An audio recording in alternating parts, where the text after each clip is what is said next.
Hi, we're taking a break with. Michael Seyer. What's up, dude?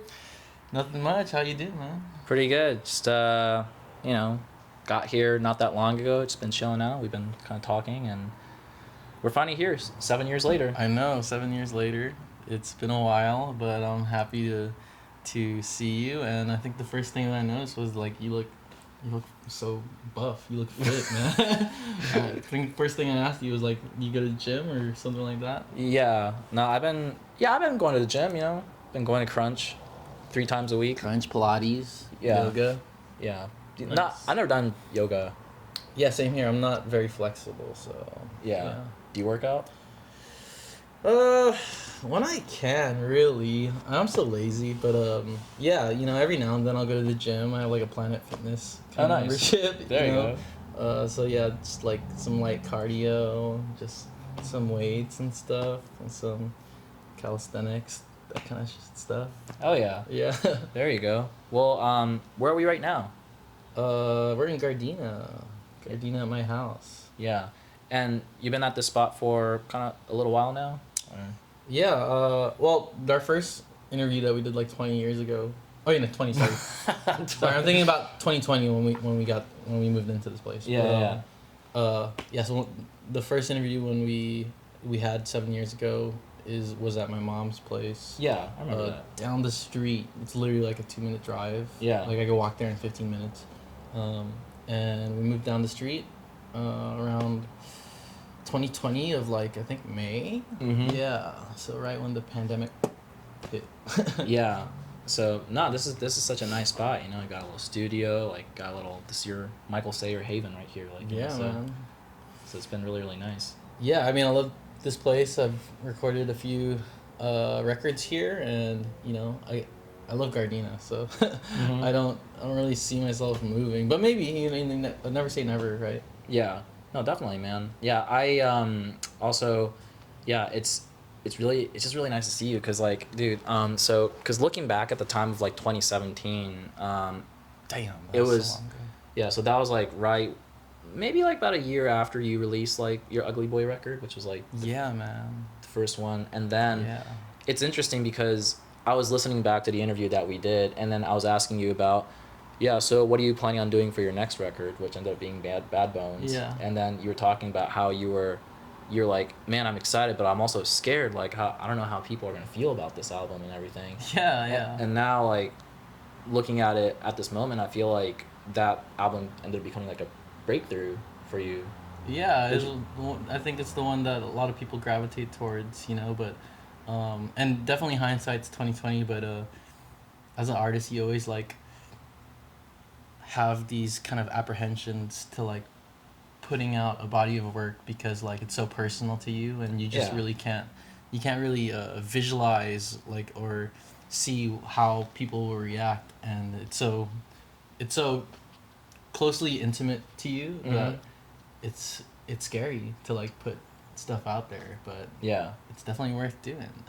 Yeah, and no, I definitely noticed that too, because I think like, what is it? Because you did like a tour where you play like the whole album, right? Like was that last year or? Yeah, we did like a 6-year anniversary kind of thing. Yeah. Yeah, 6 year, and I think on August it's either 10th or 15th. It'll be 10 years since Ugly Boy. So yeah, we did like a 6-year thing, and I kind of like the number 6. And some people were like, oh, that's like a interesting number, because people usually do the 5 and the 10. Yeah. But I just love the number 6, and I don't know, I feel like it's like with the bad bone, like the bone imagery, like the Yeah. almost Hamlet-esque kind of fucking like holding the skull kind of thing. Yeah. 6 is like the number that like projects that kind of like morbidness. Yeah, kind of. the best. Yeah, that's like the number of the devil kind of. Yeah, thing, that like, kind of thing. Yeah. Okay. Yeah. When it comes to tour, like, do you enjoy doing tour in general? Yeah, I mean, I love playing. Tour is, I mean, it's a lot to unpack, right? Because like, especially for me, someone that's like completely independent and kind of sustaining the touring thing. Like, no one pays for it. I pay for it out of my pocket. And, Yeah. like, I fund it, and it's always it's really it's a lot of stress, but it's definitely worthwhile because at the end of the day, this is what I want to do. But yeah, I love playing shows. I love touring, but you know what? I probably love being home and making songs more. So, but I've accepted that it's part of the territory, right? Yeah. Yeah. No, definitely. And you're about to go on tour pretty soon too, so that's exciting. Yeah, it should be fun. Is it it's a month long, or Yeah, it's about a month long. okay? I would say, yeah. But yeah, we'll see what happens. It's gonna, just that time to tour again. Yeah, and was it? I know we had this like conversation like early on, but like how like when pandemic happened, like a lot of musicians weren't able to tour, but in your case, it ended up being like a benefit for you, right? Because like it was like you ended up saving money and like you ended up not. Yeah. I mean, I'm sure. Yeah, it's, like a few musicians had kind of like a similar experience, and we were all kind of like trying to navigate how the pandemic was for like music and live shows or lack of it. But yeah, it was like an interesting time because as a musician, you're always like, oh, I'm gonna put out a record and then I'm gonna tour it, and then we didn't quite get that at 2020, right? Yeah. So yeah, it was like, it also was a little nice because like, yeah, for me touring always like it takes a hit on me because I'm like funding this stuff, and but I didn't have that, so it was like a nice little break. But like probably like most artists, at the end of the day, you kind of just like still want to go out there and like Sure. play shows and perform your music or whatever. So Yeah. it was an interesting time and place, but yeah, it's interesting to look back on. But I'm happy that shows are back. Yeah. Yeah, I gotta say, because like within this like last 7 years, like you've had like quite a bit of like really cool opportunities. Like you had not only of course like your own like headline shows and stuff like that, but you played Audio Tree, which is awesome. Like Oh yeah, they're really cool. Really, like it's just interesting when you like go to those places because you see them online and you don't really know who they are, right? Yeah. Because it's like they're just like this video content brand or whatever. And Yeah. There's not specifically like a certain face that you associate with it. It's just like a bunch of people. But the whole crew was like, they were all so sweet and very, very professional, and they knew exactly what they were doing. So it was very, very nice to meet the whole Audio Tree people. And they're, even though there's that distance of like it's multiple people, you don't really know who it is. They're still really supportive. Like we dropped a few singles this like past few months, and like they were like sharing it, and I was like, I didn't like you didn't have to do that. Like I already support you. But I don't know. Maybe someone with the phone was like, oh, this is cool, and then they decided to like repost it or whatever. So I thought that was very cool. It was very sweet. Yeah, I think they're such a cool channel just in general, where it's like to be able to like do like a more of like be able to watch like the live side of like the bands, but then like they do such a good job of it. Like, they do such a good job, and they're really just warm and sweet because like my experience from that was we had gotten done doing the Montreal show, which was really cool because we got to see some friends from Montreal and stuff, and it was really nice. And then my car broke down on the way from Montreal to our Toronto show the next day. Oh shit! And we had to cancel our Toronto and Detroit show because my car was just stuck in Ontario. Yeah. Or Ottawa, and yeah, we had to cancel the shows, and that sucked. And then we had the Chicago show, and then we also had the Audio Tree thing there, and I was like, okay, I'm gonna do whatever it takes to at least make it to the Chicago thing because I want to do Audio Tree so bad. Yeah. And so like I begged the people at the auto mechanic store like please please fix my car.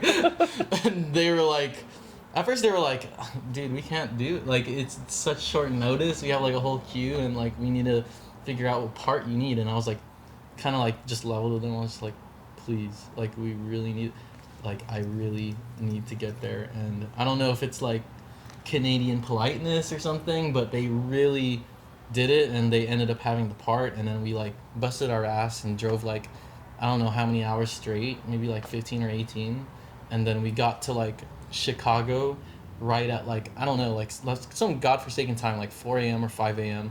and then we literally had to wake up like within the next few hours at like 8 or 9 a.m. to do the audio tree show. That is so wild. Dude. Yeah, and then we did that. We were like, it's okay, we'll be sleepy, it's fine, we're sleep deprived, it's whatever. Let's just do it because we want to do it. Yeah. And we did it, and we were so fucking god awful tired. And then we did the Chicago show, which was super sick. Yeah. Yeah. Wow. Yeah, no, that's really cool story. 18 hours straight. That's yeah, so something hard. like that. I don't know the exact number, but it felt long. It felt long. Yeah, because I mean, like besides that too, like it was, when was that? Because like you even had the chance to like even do like some like really cool support, like because you guys also did like tour with like Men I Trust too. Yeah, right? yeah. What was that experience like? I mean, it was great. We did like almost like we did like maybe like 2 or 3 tours with them, and Yeah. we've known them for a while, and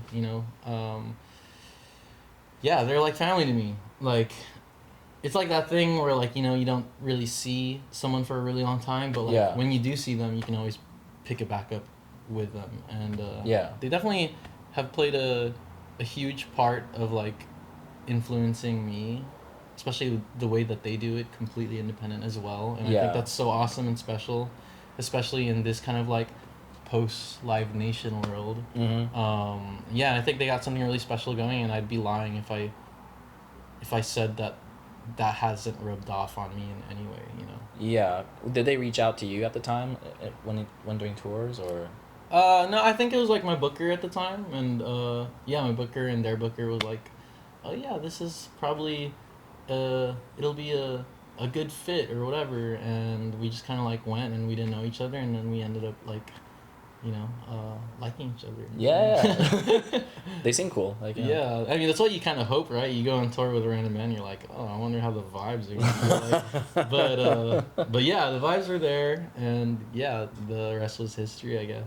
Yeah, because like you did that as well as like, you didn't play Coachella yourself, but like you also play Coachella with like what Shane, Yeah. Bane's World too, right? Yeah. Yeah, so Interesting vibe, Coachella, and just like festivals in general. Like I kind of like, not.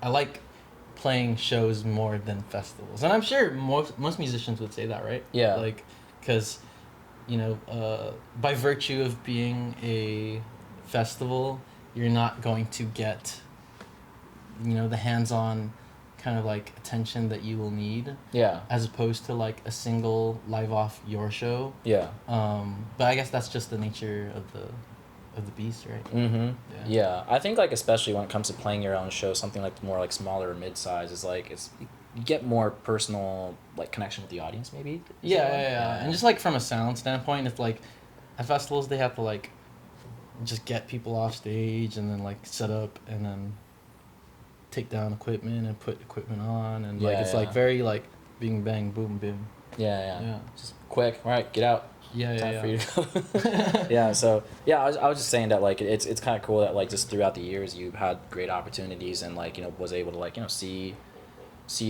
America, but also like see the world, because like you guys also did tour in Asia. Also, right? Yeah. We did Japan. That's so sick, dude. Yeah, Japan's so sick. I love Japan. And you know what? So we did Taiwan, and then Japan in around like 2023 or something like that. And it was the first time. Well, not the first time. We did like one show in Indonesia, and I got my ass deported. But What, really? Yeah, a really long time ago. What the hell? Yeah, part of the learning pains of doing it independently. Yeah. Sidebar, yeah, we did like one random festival in like Indonesia. Yeah. And it was on good faith that the promoters would take care of the visas, and Yeah. it apparently wasn't the right visas, and so the next day we had to like queue, and they were like holding our passports for like God knows like the whole day, and we were like immigration for like almost like 10 hours, and then we finally got it straightened out. But there's a language barrier, so they just like take us to the airport and they hand us back our passports, and they're like, okay, you can go to your flight. And I was like, what is that? Like, I don't know what's going on. And then we leave, and then I just like look at my passport and it says deported. And I was like, okay, I'm just glad to like finally have my passport and leave, you know, because Yeah. like it was such a like in between time of like what's happening, you know, Yeah. like I know you know the promoter's fucked up, and if I ever see that promoter again, I'll destroy you. But That's right. Promoter. yeah. Yeah. But yeah, part of the learning pains of doing it independent. But yeah, back to 2023, we did the tour we did Taiwan and we did Japan, and we did not get deported. Mm-hmm. That's great. Yeah, that's the bar you should always set for yourself. Yeah. But it was really cool because, you know, I have such an affinity for like Japan and like Asian music. Yeah. And it was also very cool because I have a cousin that he was born in Japan, so like it was. Oh, no way. Yeah, he's like a half Filipino, I think like half Japanese. I don't know. Okay. But he only speaks Japanese, and I maybe saw him like once when I was like in the Philippines in like 2019. Yeah. And then he was just like a little kid, and then he came out to the Japan show, and he was like taller than me, you know. Yeah. And we have no language that we can share with each other. You know, Yeah. I speak English, he speaks Japanese, and he could speak a little bit of English. I speak zero Japanese. Yeah. So we were just kind of like trying to communicate, but like in whatever means we had. And then Sure. he was like, I had brought my Switch, and then he was like, oh, Switch. And I was like, you play Smash? And he was like, Smash? And we played like Smash for like two or 3 hours straight. Yeah, it was so cool. It was so cool. Yeah, dude. Like gaming, like breaks that barrier. Like, Oh so- yeah, man. I'm a hardcore gamer, so. Yeah. Was that your first time in Japan when you toured there? Yeah, it was my first time ever being there, and it was for tour, and we played one show in Shibuya, and it was actually really sick because it was around the time when it was around Halloween time. Yeah. So there was actually a lot of people in Japan that I knew that were randomly there because they were like visiting Japan for Halloween. Yeah. And I was like, I didn't know what to expect because it was our first show in Japan, and I was like, yeah, I don't know, like how this is gonna go or whatever. And then, you know, my guest list was full because there's like people I know there. You know, I was like, oh, you're in town, okay, whatever. Like, come to the show. Yeah. And then also just meeting like Japanese fucking fans was super sick. You know what? Let me show you this. Sure, yeah. I'll show you this right here. Oh yeah, this is so sick. So this Japanese fan gave this to me, and it's like gave me chopsticks, and it says, Oh, it's Michael Seyer. Michael Seyer. Yeah, And I'll take a photo of that. Yeah. yeah, it was so sick because like she was so sweet. She was like giving it to me, and like, but her hands were like shaking. You know, I was like, I'm knowing, man. Just like, but this is super cool. That's so sweet, man. Yeah. So I guess so the reception in Japan was pretty good then. Like when you played there, it was like a. Yeah, you know what? I mean, yeah, I thought it was pretty good. The room was pretty packed. It was a modest sized room, but at the same time, I'm like, I was just there, and like I'm everything's so foreign, so there's not much that I have equipped to myself to like gauge that metric. But it was a really fucking good time, and Yeah. I thought it went well. Yeah. Yeah. Have you ever had a chance to play in the Philippines? We did like one very so like the band that I'm like good buddies with, Sunset Roller Coaster from Taiwan. Oh, they're great. Yeah. We did one tour with them domestically here. Yeah. Just like a Pacific West Coast thing. Yeah. And we also have done like a few writing sessions together, and like I have like maybe like 2 songs with them. It's like the song under, I think it was like the 2020 album. It's called Passerby, and then Yeah. we did like another song, Jellyfish, on the little EP that they did called Subtropical South. Okay. Yeah. And yeah, so we just have always been communicating ever since, and just have been friends. And they did like I did some shows with them in Taiwan. I think I did 3 shows with them in Taiwan. Yeah. And then they did like a festival in Manila, and they wanted to do like in their set like a little guest spot where I was playing like some of the songs on Subtropical South and Yeah. doing I think Jellyfish with them or something like that. Yeah. So it was literally like a for me like a 10-minute set Yeah. like, in Manila. So but I'd love to play the Philippines at some point, you know. Yeah. Because that's where I was born. So Yeah, I was gonna say, like, you know, at some point it'll be cool to see like you doing like a little kind of a homecoming sort of a show or something. yeah, like that. yeah, we'll get there at some point. We'll get there. Yeah. So that's exciting, man. Well, yeah, thanks for sharing the tour stuff. Because I remember seeing some photos from like you being in Japan or something. I think you posted on Instagram or something like that, Mhm. and then just being like, oh, it's so cool, man.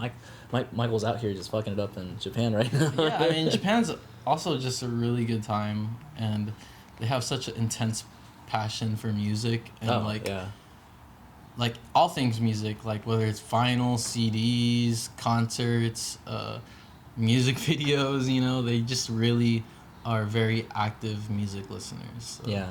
very cool to see that in a just like a place, you know. Yeah. Well, you know, I think speaking of vinyl, we should take a look at that. Oh yeah, record that I you got you a vinyl right here. Thank you so much. This is Yeah. like so sweet. And I enjoy this project a lot, by the way. Thank you so much. Yeah. I think on that Ari interview that you did, like, I think you were talking about how, like, what is it, like the photographer had like a tiny camera in his mouth. Yeah, And he then is. It's a pinhole photography. A guy named Justin Quinnell from the UK. Yeah. Yeah, and I was a really huge fan of his work, for a while actually, and he like followed me one day, and I was like, oh, this is so cool. And then Yeah. at a certain point, I was like making the record, and I just really had like this vision of like having some of his pinhole work. This is like a whole series he does where he puts the camera in his mouth and he's like taking pictures of just random things. And Yeah. I reached out to him and I was like, hey, I'd really love to have like that kind of style for the album art. Yeah. And I asked him because like I assumed that's like his kid, you know. I was like, he probably won't let me use that, and I was like so suggesting him, maybe we do it, let's recreate it. And he was like, no, that's too hard. Like, Yeah. like this camera is so small and I put it in my mouth and it's like sometimes I'll burn through so many rolls of film before I even get something that's like remotely to Yeah. my liking. Yeah. And then I asked him, I was like, oh, how do you feel about just like kind of like licensing the photo to me? And he was like, yeah, let's do it, because he was a fan of the work. And Okay. yeah, and I'm a fan of his work, so shout out Justin Quinnell. There you go. Yeah, I like the baby's expression on here too. Like, it's Yeah, like yeah. all surprised and stuff. I love that. So the thing that I noticed about like listening to this record is like, you know, because I was kind of going through your discography and then like sort of seeing the progression of like how your work's been in a way, you know, and I feel like when listening to this, there's a lot more use of like, I guess like acoustic instruments. I would say Yeah. like there's a lot more of that, but also like, you know, your use of like, of course, like there's that like synth sound that like you use in like your previous records and stuff like that, but I feel like it's more mixed in with piano and Yeah. it kind of has that like not honky tonk, but like more like, I don't know how to put it, it's like more folky, like, you know, Yeah, and it's a- songwritery, like, you know, Like yeah. a classic upright piano sound. Yeah, like an upright sound, and especially like so, like I would say my favorite songs on here are like Folk Tales, Uh-huh. and This Is Heaven. I feel like those two songs wow. like, really stand out for me. Interesting. Yeah, Nice. yeah. So I love those, but yeah, I don't know, like when you were like writing this record, like, because I know we were talking about Alex G like not that long ago, but like, has he been like sort of like a influence in terms of like creation of this album? Or Yeah, of course. I mean, like one of my favorite albums of the the recent decade is God Save the Animals. Mm-hmm. And of course, like, you know, when you listen to something that like resonates with you, you like dig in a bit deeper to like an artist's catalog. So Yeah. and he just has such a huge catalog. that Yeah. It's like you can kind of just dive in and not get tired of a lot of stuff, and kind of also appreciate the progression of like what's different, but also what is some similarities that are shared between records. And Yeah. yeah, I think his body of work is just really amazing, and definitely had some inspiration as well from him and some other artists. I think I was listening pretty heavy to Big Thief during the making of this album. Yeah. So, some Cure as well, like Yeah. with who also have just like this fucking meaty catalog. Yeah. Yeah. Oh, The Cure has like a meaty catalog. Oh yeah. Yeah, it's wild. And yeah, and that's what I like about this is like it's almost like it's still you, but like instrumentally you put yourself in like a different direction, and I kind of like that, you know. Yeah, So, yeah, yeah. I kind of, I was just heavy into like kind of like that singer songwritery indie folk kind of like headspace. I was listening to a lot of Elliott Smith too. Mm-hmm. Yeah.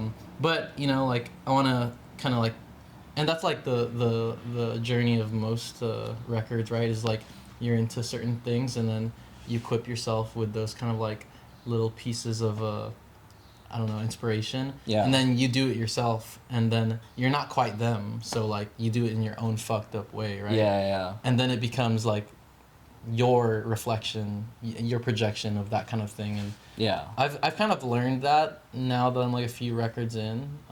So I was happy with that kind of like progression of like kind of like being inspired by those kinds of records, and like multiple records, too.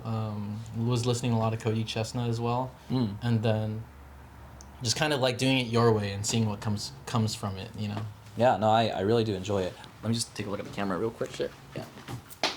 Sure. Okay. I think we're good. All right. The yeah. So.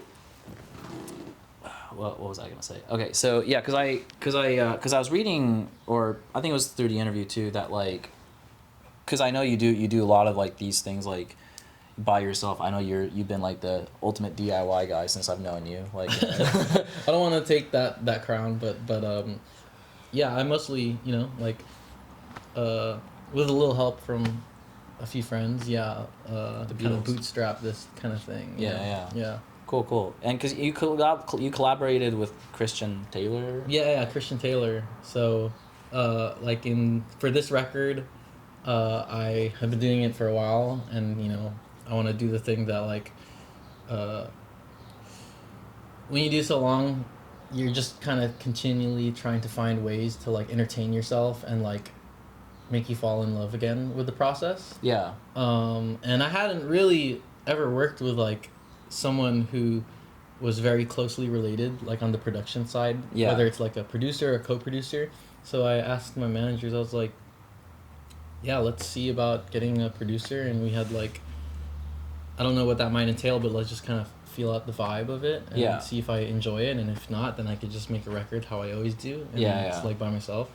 And then I had like one session with Christian, and we had some other sessions with some other producers that we wanted to try out. But I just liked Christian. He was the first one, and I enjoyed it. He meshed well with the sound, and he had kind of like the same ethos and sentiment. So I was just, let's work together, and then we grinded out a record for like a year in between tours. And he was like a co-producer of this album, so shout out to Christian Taylor, who also has really a great body of work. Yeah, I was about to say like so Christian is like an artist himself, and then like basically like you found him just kind of through like knowing his music, or was it just through your manager, or was it like a I was through my managers, because at the time they were like Christian was on the same he had the same managers. Oh really? Okay. Yeah, and he was doing a lot of like sessioning at this studio called Heavy Duty Music. Okay. In Burbank. Okay. And I just swing by, and then we did a session, and I enjoyed working with him, so we continued doing that for another year. Okay. Yeah, and I got to know him a little better and dive into his like work, and I really do have an appreciation for his work, and he's extremely talented. Yeah. Extremely talented. No, it's awesome, man. I think the result of this is like really great, and you even like was able to make like few music videos out of this and stuff too. So you put in a lot of work in terms of like kind of doing like a promo and kind of like creating like a world around this like record. Yeah, you think so? I hope so. I think so. Yeah. I think it's cool. Like like even with like the Fool in Love song, like the Muppets thing. Oh yeah, I still have the puppets here. Like most of the time, like a little like trick of the trade for making music videos independently is like you just make a prop list, and then you just go ham on Amazon. Yeah. And then I just send it back, and I get my money back. But there are like some things I want to keep. Yeah. and I like the puppets, so I kept them. Yeah, they're cute. Yeah.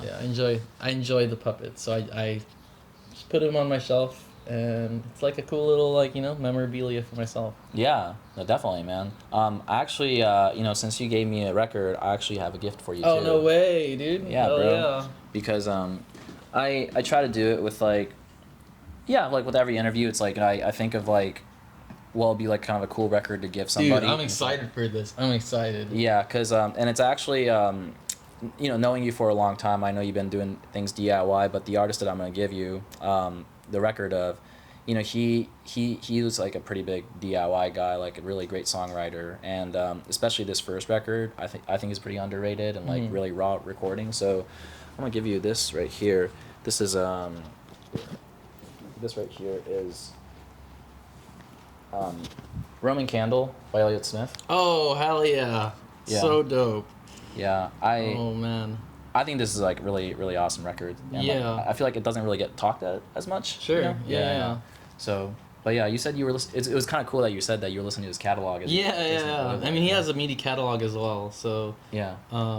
this is super sick. Yeah. Super sick. Yeah. So you could put him on like your turntable and like listen to that shit. You know what's funny is I have so much vinyls, but I don't even have a turntable. I don't. Oh, really? Okay. Yeah, but I've been collecting them, so like one day, I can get a really sick sound system, and I'll play this one for you. Yeah, please do. Yeah, please Yeah, do. yeah. Yeah, but yeah, Very tight. but definitely like even on a streaming or something like Yeah.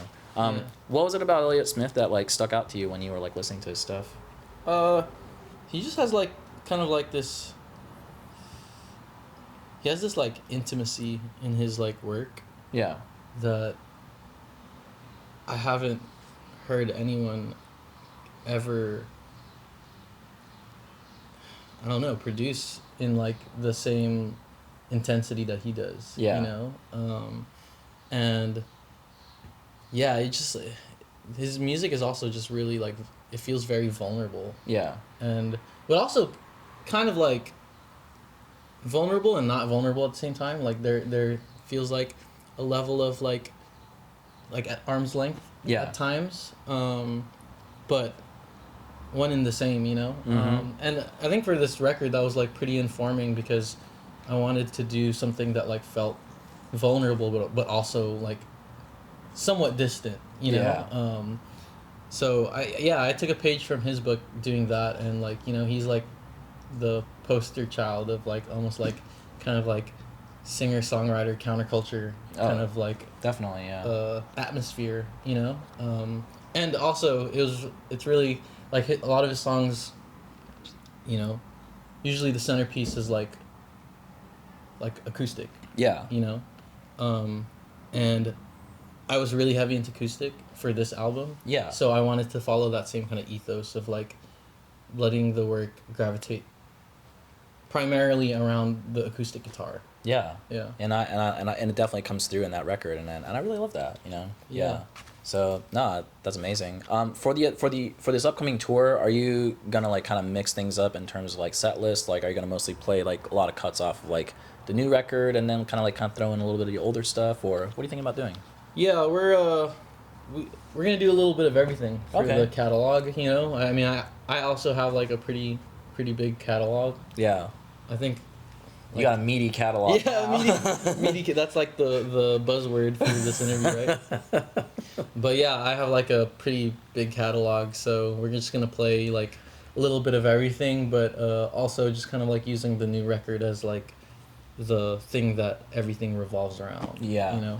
Okay. I was wondering, in your opinion, what is the most underrated Michael Seyer song? I don't know, man. Like, I don't know if that's my place to say. I'm just so impartial to my own music, right? But, you know what?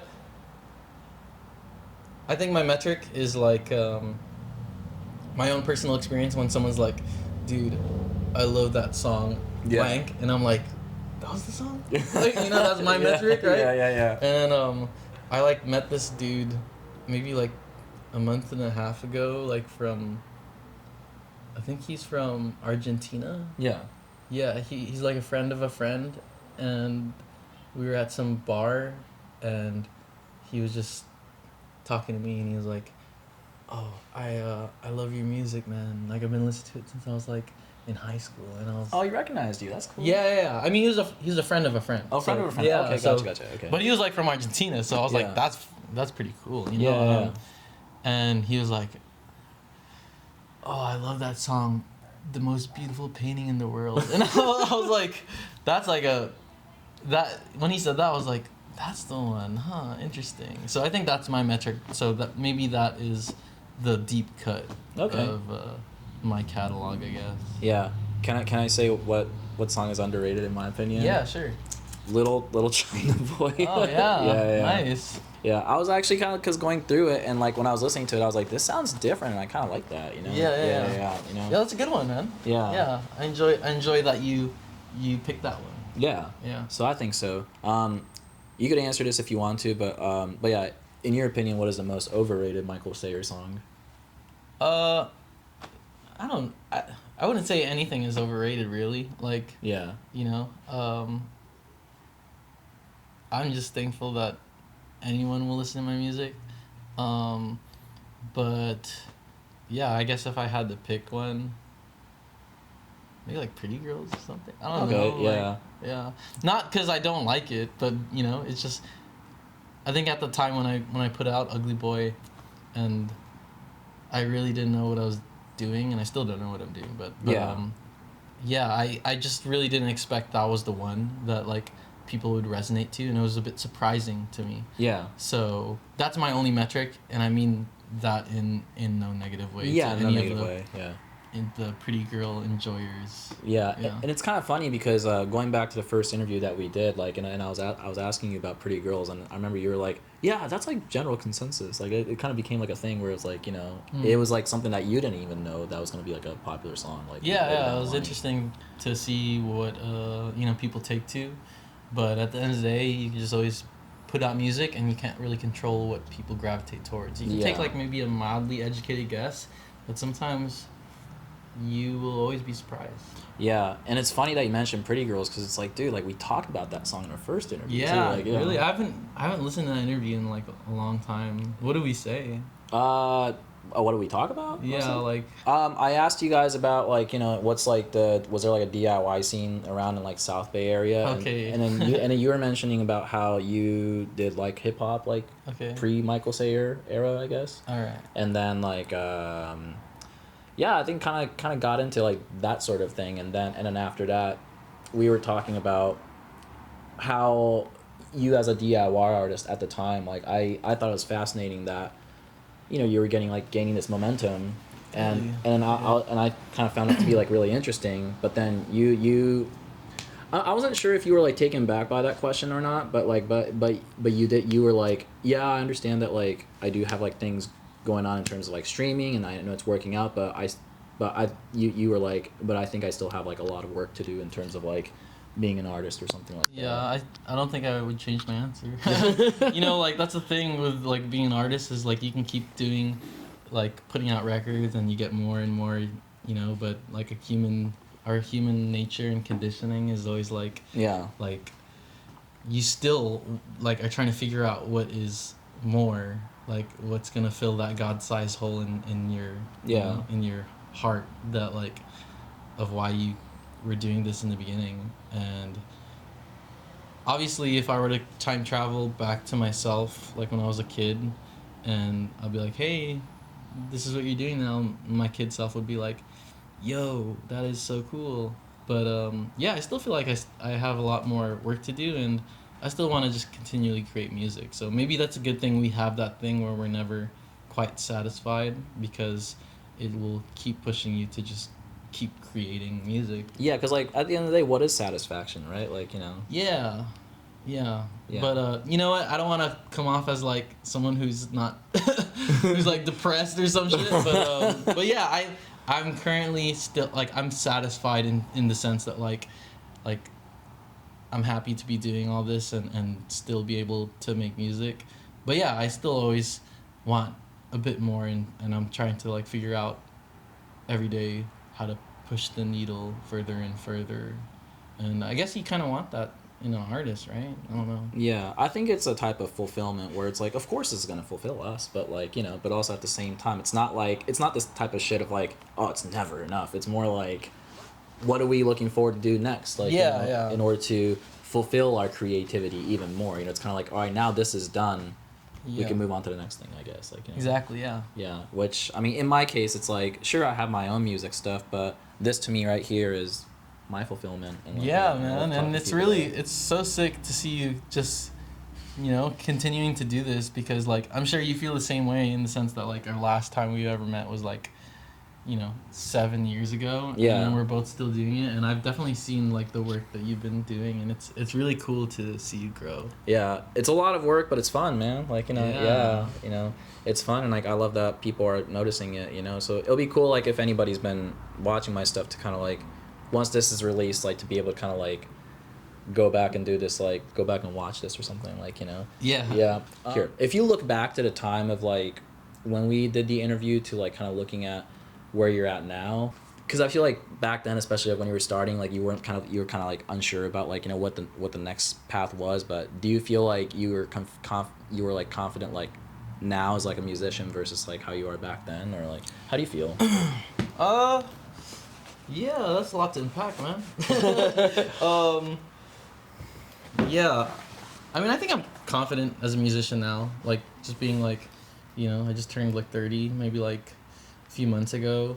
And I'm definitely confident in myself if I like put myself in like music spaces. Like, I know kind of like what I want in terms of like making music, because I've been doing it for so long. But sometimes that's like a disadvantage, like, and that's what I learned with working with Christian, who's like a lot younger. Like when you're a bit older and you're like making music, you kind of, since by virtue of doing it for so long, you're equipped with kind of like quote unquote musical baggage. Yeah. Where it's like, since you've been doing it so long, sometimes you can default to making music in your typical way that you typically make it in. Sure. Yeah.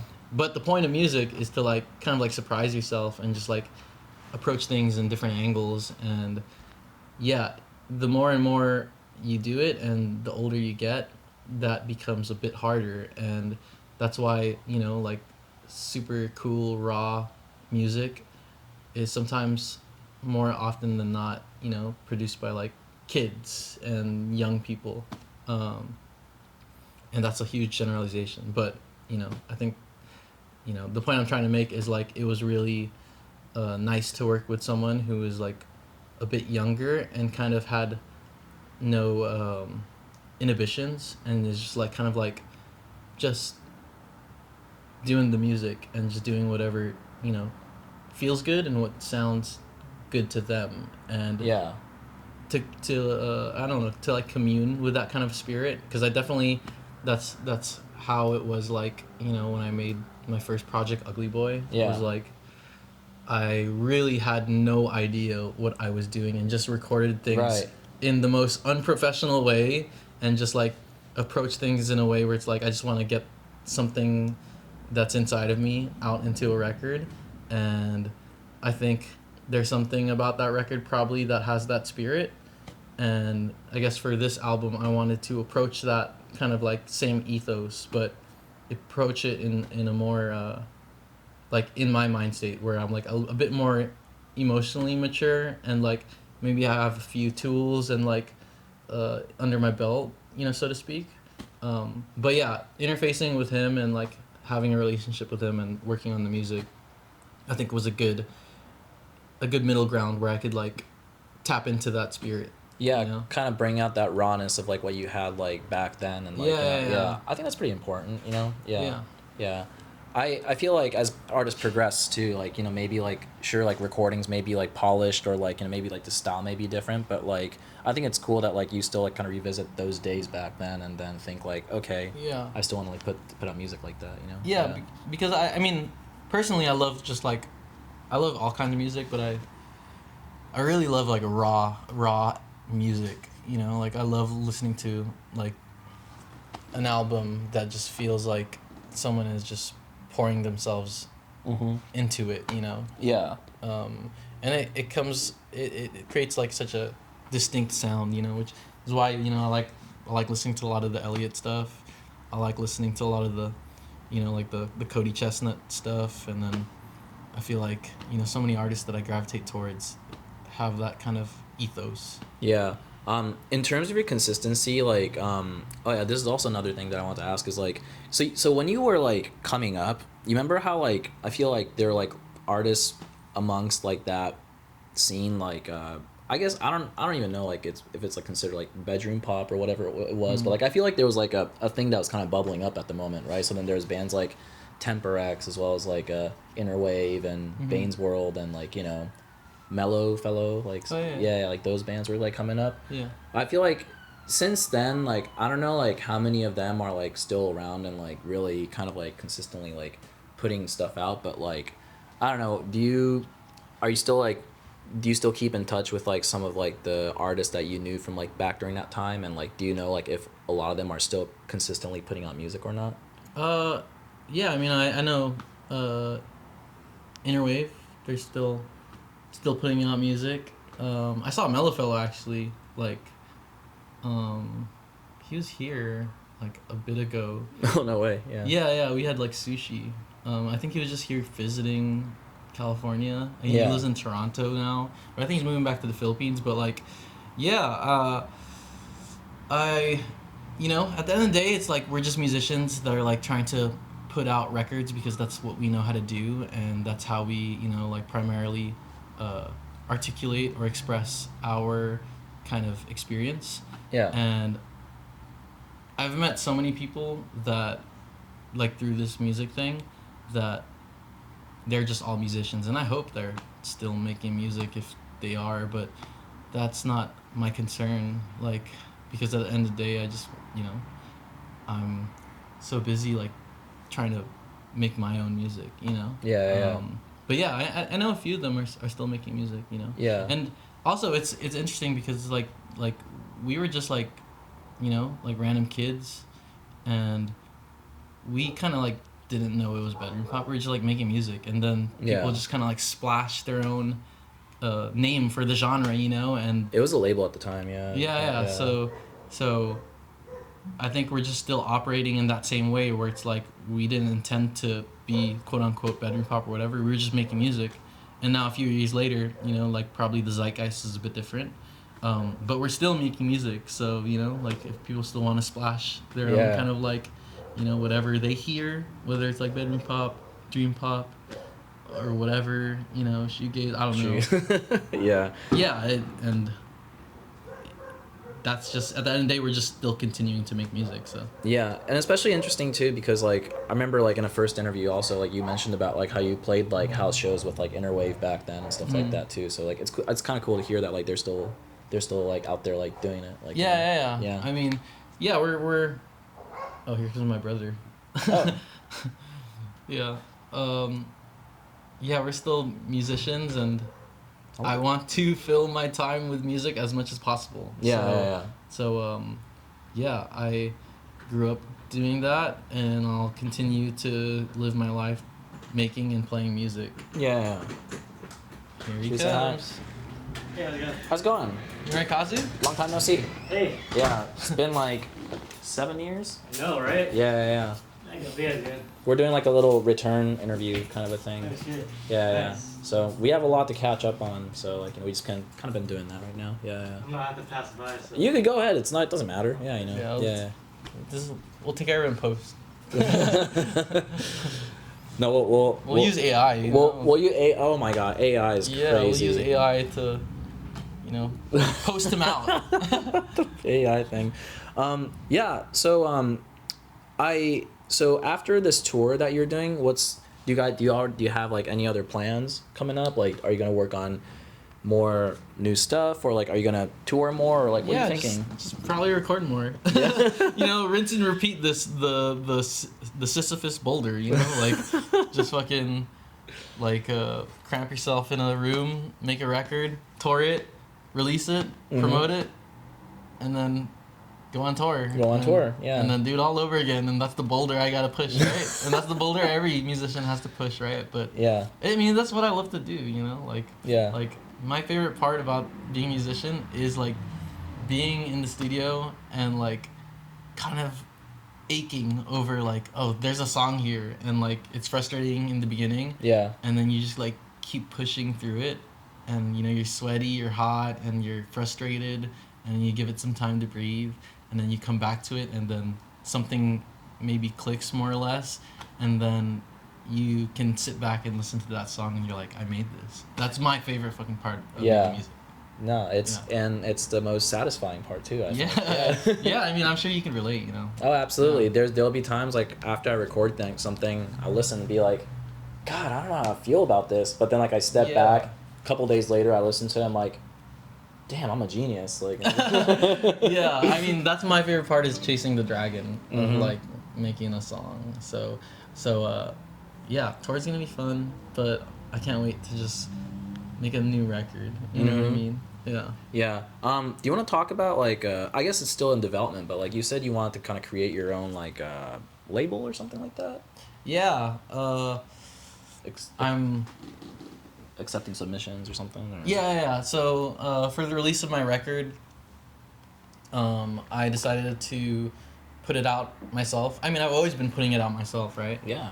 Just independently, but I kind of like wanted to do like an official thing where I like officially release my thing through my own independent record label. Yeah. But I also want to, you know, focus my time, effort, and resources to like more local musicians who kind of haven't like they're at the local level and they probably need a bit of more guidance in terms of like how do I push through to the next level, you know, like kind of like like the Guitar Hero stage. It's like one stage is like you're at a crappy fucking backyard show. Yeah. And then now you're at shitty bar venue, you know, and then now you're at like fucking the House of Blues. House of you know? Blues, yeah. Yeah. So I want to do that because I know I like there was like a time and place where like, you know, and I'm still figuring it out, you know, but yeah, there's a time and place where like I didn't have a booker, I didn't have a manager, I didn't really know what I was doing, and I was just like kind of like doing like backyard stuff. Yeah. And it's really hard to like figure it out, and it takes some time to like trial and error to understand what are the next steps to make this like self-sustaining and just independent, like how you can make this viable as an independent artist. So I want to kind of like pour my time, effort, and resources into like developing maybe artists that are looking to maybe hear some advice and Definitely. push it through the next level in some way. And Yeah. I'm just maybe right now I'm just helping my friend Chappies. He's like our first person that I quote unquote signed. Okay. Yeah. But I'm helping him with some stuff and helping him with his album rollout, which is probably gonna come out at some point. That's exciting, man. And I wanna it. You know, it mostly is like people submitting music to me, and like obviously it has to resonate with me. And he sent me his album, and I was like, oh, this is super sick. So we met a few times, and now he's like the first signee of Sayerland. And I want to continue to do that with like people that I kind of like see a bit of myself, and I resonate with the music, and I'm like, this is cool, and this could be something. And I want to show them maybe some tools that I've learned and see how that applies to their own kind of like developing career, and try our very hardest together to make this as self-sustaining as we can. Yeah. Because mostly I want them to just also like my role is to like come in not like a record label and be like, oh, I'm gonna take care of everything. Yeah. My goal is to like come in and be like, this is what worked for me, and let's maybe put some of these maybe building blocks that might help lead to a self-sustaining career where at some point you don't need me. You Yeah. know? So that's what I'm trying to do. So submissions are open at michaelseyer.com/sayerland. Yeah. Yeah, and I'm open to listening to whatever. Yeah, I haven't really stated this, but I'm trying to limit it to a more of a local level, just for my range of like what it is that I could provide to them. Yeah. So, but my friend from New York sent me his music, and I was like, this is sick. Maybe I'll like break this rule because if I hear something that's like cool, I'm like, I want to be involved in this. Like Yeah. this is super sick. So Yeah, absolutely. Yeah. Do you want to like maybe like take this like moment to like shout out like because of course like on my channel I talk about like a lot of different like local artists, or like if somebody underground, or maybe it's somebody that's not like really recognized, but are there any like artists that you listen to, or that you've played with, or that you've seen as of recent, that like you think would be like cool to kind of like mention, or maybe we can make this like a shout out moment or something like that? Mention like more of a like an artist I admire that's like No. really high, or just like a local level. Yeah, like local level, or somebody that's like kind of like maybe like a new band or something like that you saw that was kind of like, oh, that was pretty sick, or do you have anybody that's in mind? I mean, we'll definitely include Chappie, right? Yeah, Chappies. Chappies, okay. Yeah, he's super sick, super talented guy, very cool, and his album is sick. And I'm trying to think of some shows that I've been to. Oh, you know what? I went to the show a while ago at Bamboo Club. Oh, in Long Beach? Yeah, in Long nice. Beach. Yeah. And I saw this dude play, and I know him, like from friends of friends, and he really blew me by surprise, like with his performance. Kind of like had like this very like folky alternative outsider music vibe, but with like some core very hard rock, like kind of like a Neil Young kind of thing. Okay. Where it's like very it's still intimate folky, but Yeah. there's some like hard rock element still. Yeah. His name's like Sean Gunnar Lee. Okay. Yeah, so, and he sent me his album. It's pretty sick. Okay. Yeah, so Nice. yeah, trying to think of some more. My shout out to fucking is a local Montreal band, Frownline. Frownline. Okay. You would love them. They're Okay. super sick. Okay. On Lauren Records. Okay. Yeah. Okay. They came. We played a show with them in Montreal, and they were such sweethearts, and they came here for the Lauren Records little festival at the Echo and / Echoplex, Okay. and they stayed over here, because now we're friends and stuff. Yeah.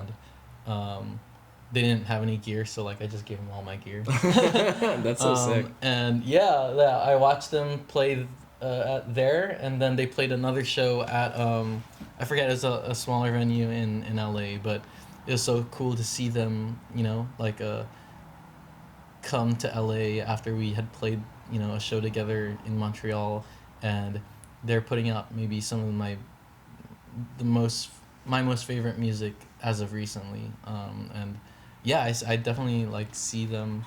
I see a lot of myself in them, and they're just such sweethearts. And it's so funny.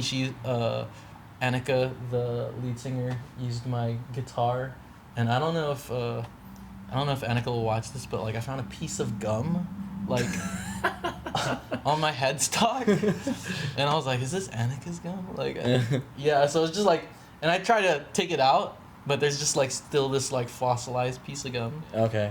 So yeah, shout out to Frownline, really sick music. Check them out. Okay. Those are the ones that come to mind. Okay, yeah, Yeah. that'd be amazing. Yeah, love for the viewers to check that out, and like I'll probably make this part like a little reel or something where you like recommend bands and stuff like that. So Oh, sick. so that'll be pretty nice, Yeah. Damn. Well, maybe in like a couple questions, like I'll wrap this up. But Take your time, man. yeah, of course. I ain't got shit to do. Like you gotta wrap it up. No, man. you're good, bro. No, yeah, definitely. I actually like since you're like familiar like with a lot of the, what do you call? Can we talk about Alex G a little bit? Just Sure, yeah. yeah. Because it's kind of cool in terms of like one of the core influence of like your new record, but like just like how you're talking about like how you enjoy like God Save the Animal. I actually really like that album a lot as well. Yeah. I was wondering like, in your mind, do you have like a top 5 like Alex G songs? Not really, because like I'm such a casual listener. Yeah. Where like sometimes I don't, and this is by virtue of how big his catalog is. Sometimes like Yeah. I'll just press shuffle and it's And it'll like just come up and just yeah, like, yeah. Sometimes I won't even know the names of the fucking songs. Yeah, And yeah. I'm just like, this still is super sick. Yeah. You know?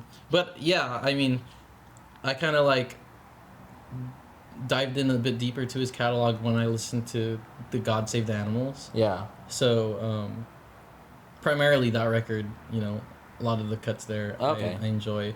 Yeah. I mean, Runner is... Runner's a crazy song. Yeah, it's so good, you know, and I just love that kind of like early 2000s rock vibe. Yeah. You know, like it's like still pretty lighthearted, but it's still got that like edge to it, you know. Mhm, yeah. Yeah, that's a good one. Yeah. Yeah. Runner is, yeah, that's such a unique song. Even like, I think like the thing with Alex G too, I feel like he does like little vocal change stuff. Like, you know, yeah. Cause I enjoy that as well, you know, because I've done the pitch up stuff, you know, before, Yeah. and I've done the pitch down, you know, and it's like always a different, it gives off a different energy, you know, Yeah. that I enjoy, and I think a lot of people enjoy too, especially like, you know, with a lot of the pitch up stuff in like Frank Ocean's Blonde, you know. Yeah, I noticed that. Yeah, and yeah, it's such a cool. I wish I could do a full album of just Pitch that. up. Yeah, pitch up, and a full album of pitch down. You know? Yeah, cause like I think what is like the first track off of like God Save the Animals completely pitched up, right? The after Yeah, all. yeah. Yeah. Yeah. That's a great song too. Yeah. I know. I watched them live at the fucking the House of Blues, and he was super sick. Yeah. Yeah. What did you think of Julie when you saw them? They're cool. Yeah. Yeah. Yeah. I'm not too familiar with their catalog, so. Yeah, they've been kind of popping off these days. Like Yeah. this little 3-piece like. Yeah, 3-piece. Oh man, I wish I had a 3-piece. Ooh, Yeah. that'd be so economically viable. Yeah. What is your lineup like currently when it comes to like live shows? How many people do you have? In your We band? have a chunky band, bro. We have a chunky band. Yeah. It's like what do we keep saying? It's like meaty or Meaty. Yeah. You got a meaty band. we got a meaty band. You got a meaty. But band. yeah, we have. I mean, including myself, like we have 6 people. Oh damn! Actually, when I saw the audio tree thing, you had a sax player too, right? Yeah. So like, maybe my first tour ever, like you know, doing like a full North American, we had like 2 shows with my like my band, which was like 5 people. You know, guitar, fucking synth, keyboard, Yeah. bass. You know, Yeah. just 5 classic indie 5. And then this was during Bad Bones, so I had one song with Waiting for You, and I was like, it would be super cool to just have Yeah, like yeah. a sax. So I like tweeted out on Twitter, you know, when it was Twitter, now it's X. X, But yeah, I was like, who plays sax? And then this dude DM'd me, and he like sent me a video of him playing the solo for Waiting for You. Yeah. And I was like, you want to play a show? Yeah. And very just like, you know, just off the cuff, you know, just let's just do it fast, DIY kind of thing, where it's like he already sent me the thing, and I was like, just do some improvisational stuff on, you know, like, because we play like, you know, like adjacent jazz kind of stuff. Yeah. With some rock elements. And we had him for 2 shows, which was like maybe 2 weeks or like a week before we left for the actual domestic tour. Yeah. And after those 2 shows, I was like, I kind of really like this. I don't really see myself not having this element here. So I Yeah. asked him like literally the week of, I was like, do you want to go on tour with us? And he, you know, shout out to Jason, because we still play together. You know, he'll be coming with us to this, you know, our next Asia run. And Yeah. and yeah, I've been playing with him since he was like 20, so now he's like, I don't know, 26, 27. But yeah, we did that show, and then I asked him very impromptu to come on tour with us, and he was such a sweetheart, and he was just down for it. So I've just been doing that ever since, because part of like me playing shows is like I only want to do things that make me feel good and like feel really invested in the show, and I love incorporating that element. So Yeah. I wouldn't recommend it, you know, financially, but Yeah. if you want to do it, like just do it if you want. Yeah. You know? Yeah. Yeah. Yeah. I mean, I think touring is just like everybody's like like especially if you're a musician or having a band, it's a dream, right? To be able to like at least go on one tour or something. Yeah. Yeah. So I don't know. Is if you think about well, let's see. Have you ever gone on tour and like come back with like more money, or has that never happened? I mean, to be like extremely transparent, Yeah. just out of respect, and also just like there's why I don't have any reason why I shouldn't, why I should lie, Yeah, yeah. No. No. Yeah. Yeah, no. I mean, this is like part of tour specifically, like the big chunky meaty ones Yeah, yeah. where like you just like focused on 30 shows in like 1 month. Yeah. Maybe if it's like one-off shows where it's like, you're playing maybe locally, that's, it's great. You could, no pressure. Yeah. You could just do that. But yeah, touring itself, especially in this day and age, in our post-capitalist, post-Live Nation society, is like, Live Nation. you'd be lucky to even break even. I'm sure I've broken even at some point. Yeah. But I'm sure that's chump change compared to like the times that I haven't.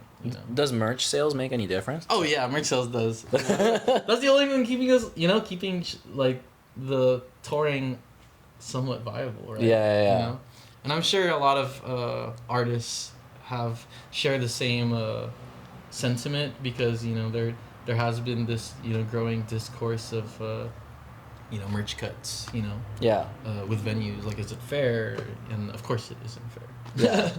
Yeah. What is the cut of the venue with the merch usually? What is that like?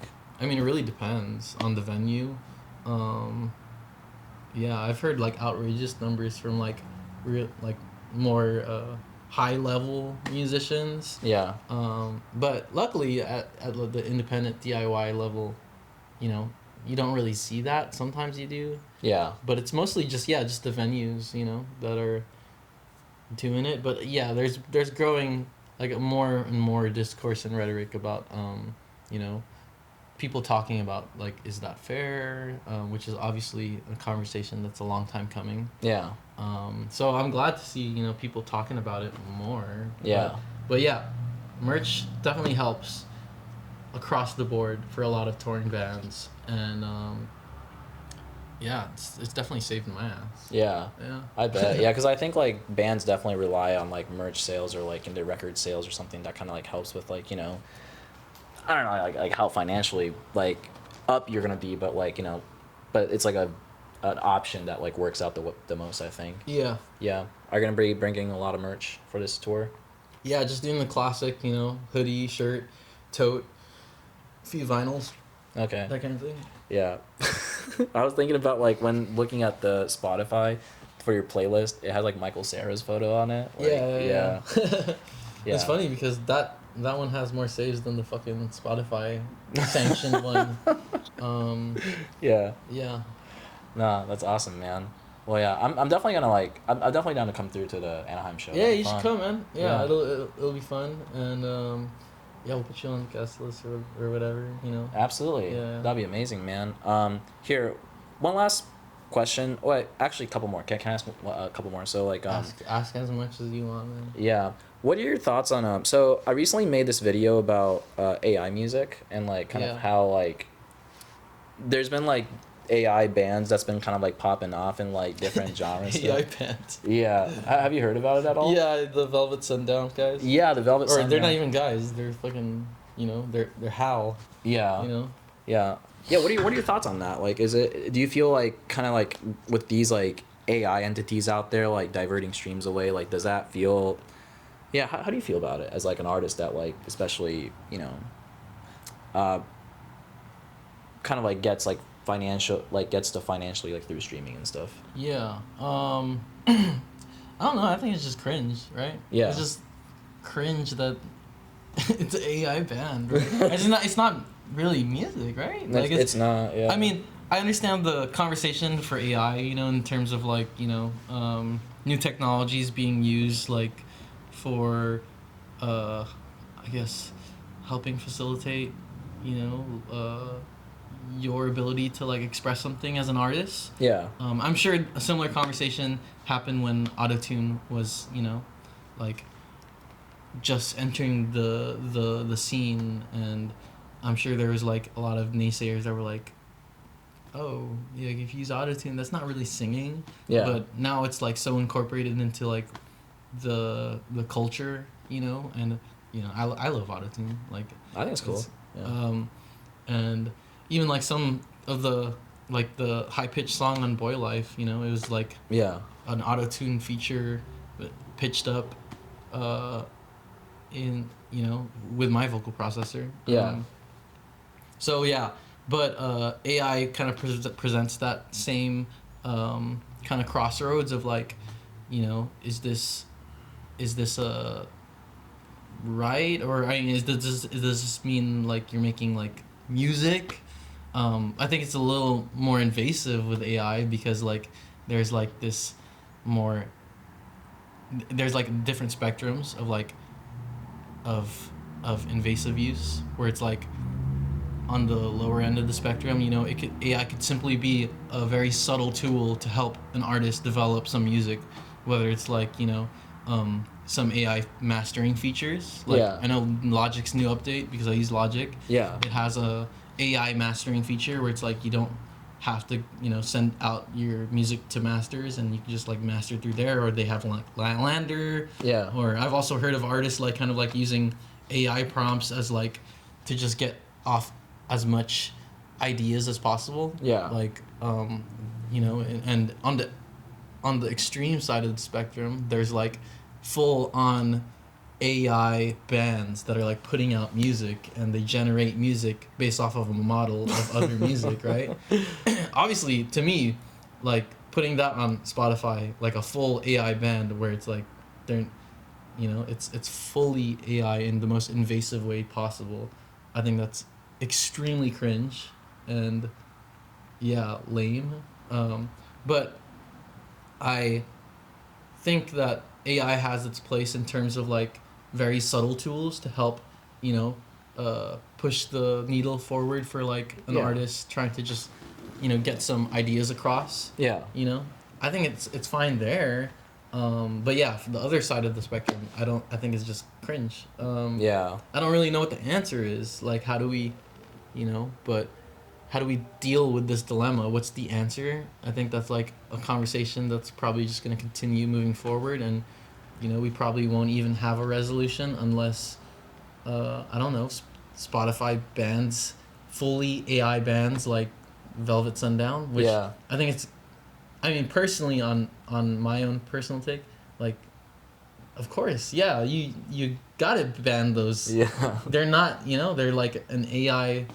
It's not a band. Yeah, it's not music, and yeah, it's just like, it's a company that's like generating music based off of a certain model that probably takes off of other kind of like real life bands and like making it an AI thing, and they're gaining a revenue from that, and like it's a slippery slope, like especially if like the AI model can fully I don't know, integrate or perfect certain tropes or whatever of whatever genre they're kind of like projecting. Yeah. Yeah. It is wild, right? It's cause they even have like it's like they have a new album coming out or whatever, and like imagine like somebody listening to it knowing it's like an AI project, but they do like a pre-save on the album and shit. It's like I mean, I'm cool with like, and that's the thing, right? Is like you really have to unpack what AI is, because some people will see like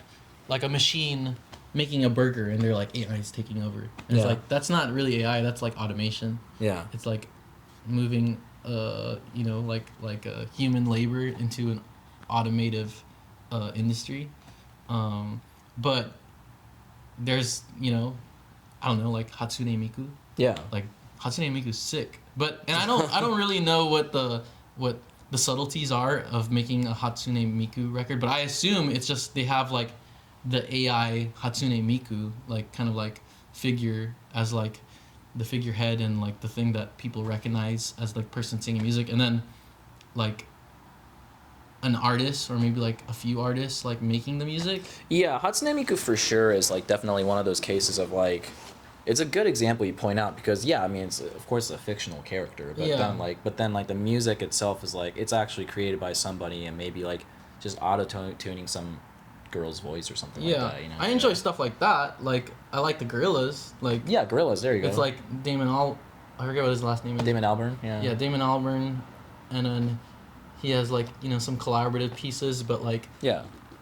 it's a cartoonified band, and that's not even really AI, but It's not. it's just like it's been such a catch-all kind of buzzword that is a bit like it sets alarms in people's heads, but obviously in the instance of like the Velvet Sundown and anything that's adjacent to that level of just kind of invasive AI seeping into like Spotify, I think that shouldn't be allowed. Yeah. right? It shouldn't. Like, It shouldn't at all. Like.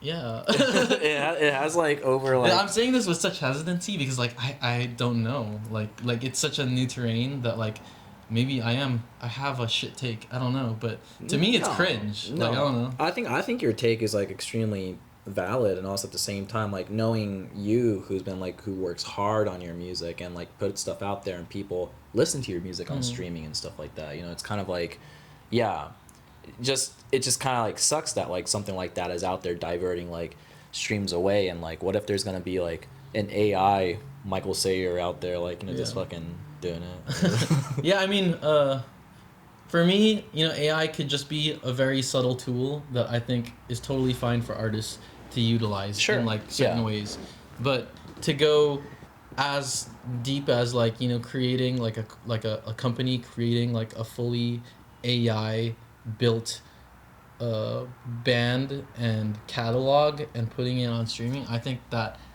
crosses a few lines for me, especially when there's like like real people making like music from their own experience in a really intimate way, and putting it out there on Spotify when there's someone that just like does that. I think that crosses a few ethical dilemmas or ethical lines for me. So, and I don't know what necessarily is the answer of like maybe we whether all is allowed or none of it's allowed, but I'm sure there's going to be some sort of like result to this in some way, right? There should be. Yeah, because who's to say that like like Universal can just pour a lot of capital into like the most sophisticated AI model ever to make music that's indistinguishable Yeah. from like our most recent pop hits. Yeah. Obviously, I don't think the technology is there yet because AI music just kind of sucks so far. But it's getting, like it'll get better and better over the years. And who knows? I don't know. Yeah. No, definitely, man. Yeah. So I just wanted to get your take on it because, like, you're a person that's been doing it for a while. I'm a person. You're a veteran. In this I'm now. definitely a person. I can confirm that. Yeah. Yeah. No, for sure, man. Human being, flesh and blood. Yeah. Outside of Michael Seyer, are you doing any like other projects, or like do you are you just kind of focused on your solo stuff, or like do you know? No, I'm just kind of like right now, and it's barely starting because maybe like a month or 2 months in, of like helping, with the sale land stuff. I'm trying to like put in my own building blocks of like having to make that grow, in whatever way it turns out in a few years. But hopefully I can keep doing that and see where it goes, and I'm sure it'll be like the same thing with maybe my own project where it's like I just kind of fell into it and then I'm doing it 10 years later, and trying to push the needle further and further every year, and hopefully I could do that with Sierraland. Okay. And aside from that, just touring stuff, and I'll probably try to make a new record at some point. Yeah. Here, one last question. I just asked. I asked this at the end of like every interview, but like what encourages you to keep making music? I think just music itself, right? Because for me, like I started doing this like when I first put out my first album, Ugly Boy, I literally had zero expectations. I just like was purely doing it. I think I was like working some job that I hated, Mm-hmm. and then you know, like most musicians, and then I think I quit and was like, I had never put out music before, and I was like, I just want to like focus some time and put out a project that I felt like I had something to say, like my experience, whatever it was. Yeah. And then I took some time and I kind of was like, I'll do like 12 or 11 songs and I'll just put it out. And I just put it out for my friends and for myself. And then I just like let it out into the world. And then, you know, like little by little every year, I noticed that more and more people enjoyed it and I was thankful. And I did that purely not for some gain of like, oh, I'm gonna make money from this. People will like me. I'm sure those were like all in the back of my mind, but the Yeah. primary reason was like I just like to play music, and I wanted to put out a piece of music, and art. So I think what continually will inspire me to make music is just music, right? Like, because for me, music is not like a means to an end. Like, there's no end goal Yeah. of like, I'm gonna be a millionaire or I'm gonna get whatever it is I want. But music is a means in itself. Yeah. And I feel like that's the way to self-sustain a passion, is like anyone that's doing something for 10,000 hours, you know, they don't do it for anything else but for the love of the game, you know? Yeah. And I'll always continue to make music because that's just all I know how to do and that's what I love. Well said, man. You know, I gotta say, like throughout this interview, I always kind of, I just think to myself, like, you are such a well-spoken person. Like, I don't know, man. Sometimes I'll like watch back like the few interviews that I do or like Yeah. anything, and I'm just like, and I'm doing it right now. I always catch myself Yeah. doing the like idiom. Oh, dude, I do so much of it. It's Yeah. I'm sure you're super hyper aware of it because you're in this dynamic where you're interviewing artists, Mhm. and you're more or less curating, like, there you go, Yeah. all the centerpieces for like the conversation. Yeah. But it happens, though. But I just want to say, I'm so glad that we were able to do this because in my mind, I've had Michael Seyer, like, you know, yeah, I gotta do a little return interview. So Yeah. So when I saw that the album was coming out, I reached out and I was thinking, man, is he gonna respond to Facebook Messenger? And Of course, yeah. and you came out. So yeah, I just want to say thank you so much for taking your time, man. Like, it's just so amazing that we were able to like just talk. Yeah, and and shit. same for me. I'm glad that you came back after 7 years, and I'm enjoying watching a lot of the interviews that you're doing, and I think what you're doing is super special, and I hope you as well, with the thing that you're doing, find it as a means in itself. Absolutely, yeah. You know, so it's really cool. You know, again, like, you put out incredible record, and I hope like the tour goes well and everything, and you're gonna go out there and kick ass and take names and all that good stuff. Right on, yeah. Yeah. So yeah, just to wrap things up, just want to say thank you, and don't forget to follow Michael Seyer on Instagram as well as TikTok. I see that you're on TikTok, so you know. Yeah, you kind of have to be, right? Yeah, you're in that world now, and as well as don't forget to follow TakeBreakKazu on YouTube, TikTok, as well as Instagram, and yeah, I guess we're out. Thanks for watching. Right on. Peace.